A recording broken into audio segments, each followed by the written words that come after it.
नमस्कार। आज हमारे बीच में हमारे पुराने साथी तकरीबन 9-10 साल से बुराड़ी में रहते हैं, देवाशीष बनर्जी यहाँ पर आए हैं और इनको बुराड़ी के जानने की बड़ी इच्छा शक्ति है।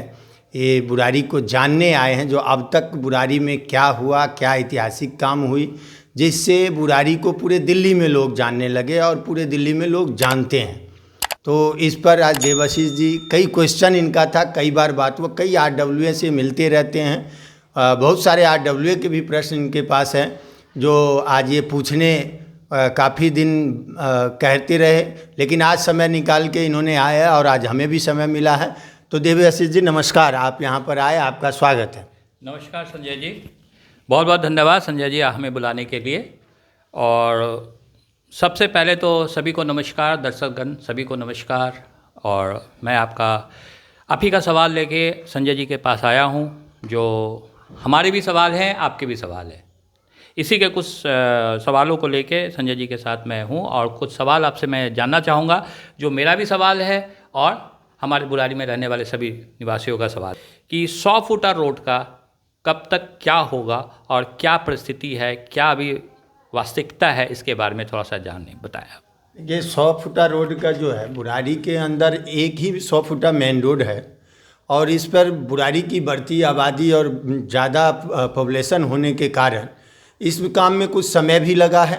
और चैलेंज ये है कि ये जमुना किनारे का है और 30 फीट नीचे सीवर की पाइप जा रही है, तो कई जगह रेत आ जाते हैं, कई जगह ऐसी चैलेंजेस है, पानी की पाइप है, 11,000 वोल्टेज बिजली की तारें हैं, IGL के पाइपलाइन है, तो कई जगह ये चैलेंजेस और ये काफ़ी समय लगा है, इसमें कोई दो राय नहीं है। लेकिन अब ये सीवर का काम तकरीबन पूरा हो चुका है।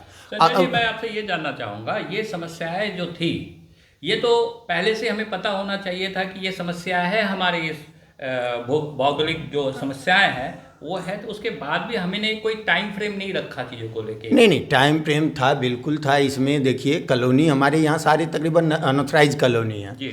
तो पहले हमने लोकल लेवल पे सारे कॉलोनी में सीवर बिछाने का काम किया, सारे कॉलोनी अब पूरा हो चुका है। कॉलोनियों के अंदर का जो काम था वो पूरा हो चुका है। अब जो थोड़ा बहुत आप 41 फुटा देख रहे होंगे या 100 फुटा देख रहे होंगे, बाबा कॉलोनी का 60 फुटा देख रहे होंगे, या थोड़े दिन पहले अभी आपका ये पंप हाउस वाला रोड खुदा हुआ देख रहे होंगे, जो काफ़ी लोग इस पे भी बोले, अब ये कंप्लीट हो गए। यहाँ आपको रोकना चाहूँगा कि जो आपने इतने काम तो गिनाए, तो मेरा सवाल, जो पब्लिक का सवाल है, कि एक काम को पूरा करने के बाद दूसरे काम क्यों नहीं शुरू किए गए, जिसके कारण लोग चारों तरफ से ट्रैप हो गए, बाहर निकलने की समस्या बन गई, जो आप भी समझ रहे हो, हम भी समझ रहे हैं। बिल्कुल बिल्कुल। देखिए, ये कॉलोनी का सारा होने के बाद हम लोग का ये टारगेट था, जो मेन रोड को जब छेड़ेंगे, जब कॉलोनी पूरा हो जाएगा, तो हमने इस चीज़ को, कॉलोनी के पूरे अंदर का काम सारा कंप्लीट हो गया। अब जैसे देखिए, ये जो अपने पंप हाउस वाला है, ये कंप्लीटेड काम हो गया, अब इससे लोग अच्छे तरीके से निकल रहे हैं। 60 फुटा वाला 2-4-10 दिन की वो है, जो बाबा कॉलोनी पुस्ता के हो रहा है। और इसके लिए एक विधायक जी ने पहले से, और सारे मतलब अभी जो संजीव जी हैं, वो उन्होंने पुस्ता रोड को 40 फीट चौड़ा करवाया था बुराड़ी 100 फुटा काम करने से पहले, जिससे लोग पुस्ता से निकल सकता था। तो ये तो पहले सोच के ये किया गया था, तो वो सब पुस्ता से निकल रहे थे। हाँ, थोड़ा 1-2 दिन बारिश भी हो गई तो 41 फुटा पे कुछ समस्या आ गया। मेन रोड की बात रही तो मेन रोड पे चैलेंजेस इसलिए है क्योंकि वहाँ पर पानी की पाइप, ट्रैफिक, बिजली के तारे, ये सारे चीज़ है। जैसे मैं समझ पा रहा हूँ कि आपके बातों से कि हमारे एक ही रोड है जहाँ से लोग निकलते हैं, तो वैकल्पिक व्यवस्था के बारे में क्यों नहीं सोचा पहले, इसको समस्या का आने से पहले? अब देखिए, अभी वैकल्पिक व्यवस्था आपको, मुकंदपुर तकरीबन 1 से 1.5 लाख आबादी की मुकंदपुर है, और अगर आप मुकंदपुर में 10 साल पहले आते थे, एक 10 फीट का रोड था मुकंदपुर गांव के पास, मैं इसकी बात कर रहा हूँ। उस समय कांग्रेस के विधायक हुआ करते थे जिले सिंह चौहान। तो जब इलेक्शन, वो 2 बार इलेक्शन लड़े, जब इलेक्शन लड़ते थे तो वो ये कहते थे कि मुकंदपुर का ये रोड चौड़ा करूँगा। गांव का लाल डोरे का जमीन उसको चौड़ा कर नहीं सकते, लेकिन वादा उनका रहता था। लेकिन आज देखिए, हम लोग वैकल्पिक, विधायक जी ने बड़ी लंबी सोच रखते हैं, और आज मुकंदपुर के अंदर एक राम जानकी पथ के नाम से नाले को भर के 60 फुट रोड बनाया गया। उसी तकरीबन में बुराड़ी के अंदर पुस्ता रोड जो 40 फुट किया गया, वो 8 से 10 फुट पुस्ता रोड था, लेकिन उसको 40 फुट किया गया, ये विधायक जी के माध्यम से हुआ। उसी तरह पंप हाउस वाला जो अभी आप नाले वाला देख रहे हैं, इस पंप हाउस वाले का ये था, ये भी 12-13 फुट था, लेकिन जब ये संजीव झा जी विधायक बने तब इसको 22 फुट एक तरफ से चौड़ा कराए। हाँ, भविष्य में उस पर रोड बनाने की अभी बात चल रही है, विधायक जी भी कह रहे हैं जिस पे अगर रोड बन जाए तो एक 60 फुटा रोड ये भी बन जाएगा।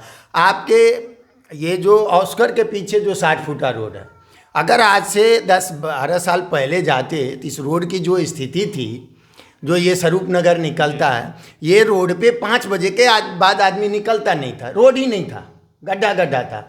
अब ठीक है, सीवर के वजह से कुछ खुदाई हुई है। तो इस बात से मैं सहमत हूँ कि गलियों में सीवर डले हैं, नालियाँ बनी है, सड़कें बने हैं, गलियाँ बने, वो सब ठीक है, मगर अब फिर मैं वापस उसी सवाल पे आना चाहता हूँ कि 100 फुटा का आगे क्या भविष्य है और कितना समय हम चाहेंगे धूल रहित सड़क हमें मिल जाएंगे। बहुत जल्द अब 100 फुटा का जो है सीवर का काम पूरा हो गया, अब 100 फुटा पे रोड बनाने का काम चल रहा है जी। हाँ ठीक है। रोड का क्या टाइमलाइन है, कुछ बता पाइएगा? अभी इसका ड्रेनेज का भी काम होना है, तो अभी ऐसा मतलब इसमें मैंने विधायक जी को सुना था कि लेवलिंग वगैरह का काम होगा। हाँ, अब ये लेवलिंग वगैरह का चालू है। जब से आप नथुपुरा के साइड जाएंगे तो जो जितना सीवर वाले कट लगाए हैं वो काम चल रहा है, कल से चालू है। और ये तकरीबन बुराड़ी 100 फुटा जो जाम मुक्त वाला, ये जो आपका थोड़ा बहुत ऊपर नीचे का मामला या गड्ढा है, ये तकरीबन 10-15 दिन के अंदर आपको बुराड़ी के रोड ऐसे चलने लग जाएंगे। बन के नहीं होगा तैयार, लेकिन चलने लायक हो जाएगा। उसके बाद जो ये रिपेयरिंग सीवर वाले बाहर चले जाएंगे तो ड्रेनेज का काम चालू होगा। ड्रेनेज जो बुराड़ी का 3 जगह ड्रेनेज को शिफ्ट किया गया है जी। एक अमृत बिहार मोड़ पे किया जाएगा, जो नथुपुरा से अभी 100 फुटा की बात, कई लोग राजनीति कर रहे हैं 100 फुटा पे, मैं उसमें आना चाहूँगा। दोस्तों, अभी संजय जी के अनुसार जो मुझे समझ में आ रही है चीज़ें, ये कह रहे हैं कि अभी हम भी देख रहे हैं इस चीज़ को कि सिस्टम चालू है, रोड बनना कल से चालू हो गया है और कुछ मैं समझता हूँ कुछ दिनों के अंदर इसके ड्रेसिंग का काम, जिसको कहते हैं लेवलिंग का काम शुरू हो जाएगा, जहाँ तक मैं समझ पा रहा हूँ। और उसके बाद इसके लेवलिंग के बाद इसके बाद रोड प्रॉपर जो लेवलिंग का आरसीसी या जो भी होगा उसको बनना शुरू होगा। उसके बाद थोड़ा सा समय लिया जाएगा शायद, ताकि ये सेटल हो जाए चीज़ें। सेटल होने के उसका एक उदाहरण मैं दे रहा हूँ। हरदेव नगर में जब सीवर का काम हुआ तो क्या हुआ, जो वहाँ के लोग प्रेशर बनाए जो बहुत जल्दी इसको बना दिया, रोड बन गया। उस दिन बाद जो रोड फंसा, तो ये देखिए बुराड़ी में क्या है, जो काम तो करेगा नहीं कोई, अगर काम करने वाला है तो जल्दबाजी भी है। चलिए ठीक है, जब समस्या होती तो समाधान का ढूंढा जाता है।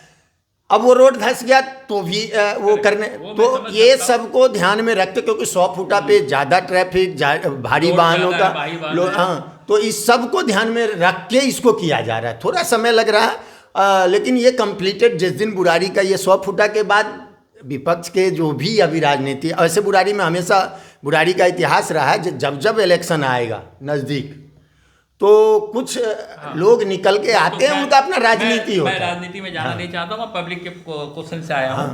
तो इनका कहना है कि विकास हो रहा है तो समस्या कहाँ है? जब विकास हो ही रहा है, यदि आप ध्यान से देखें कि ये काम बहुत बड़ा हो रहा है, जो हम भी समझते हैं, क्योंकि ड्रेनेज सिस्टम ऐसा है कि ड्रेनेज सिस्टम के बिना कोई सोसाइटी अच्छे नहीं हो सकते, क्योंकि सारा पानी आपके घर के नीचे ही जाता है। अब यदि कनेक्ट हो जाएंगे ये चीज़ें, जैसे मैं समझ पा रहा हूँ चीज़ों को, तो ये जितनी भी नालियों की समस्या है, ये सारी समस्या से हम समाधान हो जाएगा। इसका मैं एक उदाहरण देता हूँ। तोमर कॉलोनी एफ ब्लॉक है, एफ ब्लॉक की गलियाँ बननी थी, उसमें तकरीबन अगर ड्रेनेज की बात करें, उसकी पानी की निकासी की, तो 12 से 13 फुट उठने का उसमें इंजीनियर ने बताया। अब 12-13 फुट उठाने के बाद भी ये गारंटी नहीं थी कि इसकी पानी कहाँ जाएगा। तो मैं उसके देख रहा था, तो मैंने विधायक जी को बोला कि 1 मंजिल का तो सारा मकान दब जाएगा। और ये बुराड़ी में होता रहा है आज तक, जो हर अनऑथराइज कॉलोनी, क्योंकि बुराड़ी सारा अनऑथराइज है, तो हर बार क्या होता था कि हर पंचवर्षीय में रोड बनने के बाद 2 से 3 फुट उठाया जाता था और लोगों के मकान नीचे हो रहे थे। लेकिन अब ये सीवर बिछने के बाद ये सबसे बड़ा बुराड़ी के लोगों का एक तोहफा मैं है वही सोचने वाली। मतलब गरीब लोग जो 25-50 गज बना के रहते हैं, उनको हर 5 साल में मकान तो तोड़ के बनाएंगे नहीं। संजय जी, ऐसा नहीं कि बुराड़ी के लोग भी नहीं समझते, इसको बुराड़ी के लोग भी अच्छे समझते हैं, ज्ञानी लोग हैं, ये सब सारी चीज़ समझते हैं। समस्या वही है कि थोड़ा सा समय में शुरू हो जाए, समय में ख़त्म हो जाए तो चारों तरफ से वो फंसे ना, क्योंकि धूल इतनी है कि क्या कहना। और क्योंकि गाड़ी जो लाते हैं उनको भी समस्या है कि गाड़ी ख़राब हो जा रही है जल्दी जल्दी। चलो, बुराड़ी लोगों ने काफ़ी पेशेंस दिखाया, काफ़ी सहयोग किया और आगे भी सहयोग देंगे, ऐसी बात नहीं है। तो ये जल्दी जिसके संजय जी और विधायक जी के अनुसार ये काम जल्दी ही ख़त्म होने पे है। और जैसा कि इन्होंने कहा कि ये होगा सेटल होने के बाद फिर वापस से रोड का काम जहाँ जहाँ प्रॉब्लम होगा उसको फिर समाधान किया जाए। तो ये सवालों के साथ हम इनके साथ अभी चर्चा को स्थगित करते हैं और उम्मीद है कि आप लोग को जो भी सवाल था उसका लगभग जवाब मिल गया होगा। धन्यवाद संजय जी। धन्यवाद, आप यहाँ आए देवाशीष जी। इसी तरह हम लोग बुराड़ी के एक एक मुद्दे पे, बुराड़ी के एक एक ऐतिहासिक कामों पे चर्चा करते रहेंगे और आपको बताते रहेंगे। आप हमारे चैनल से जुड़ें और सब्सक्राइब करें। अच्छी अच्छी बातें बुराड़ी में जो क्या अच्छा हुआ है और क्या अच्छे होने वाले हैं, और या क्या चीज़ नहीं हो रहा है तो क्यों नहीं हो रहा है, उस पर भी हम बात करेंगे। और आप सब हमारे चैनल को जितना प्यार दीजिएगा, सब्सक्राइब करिएगा, उतना हमें हौसला मिलेगा। बहुत बहुत धन्यवाद देवाशीष जी। नमस्कार, जय हिंद।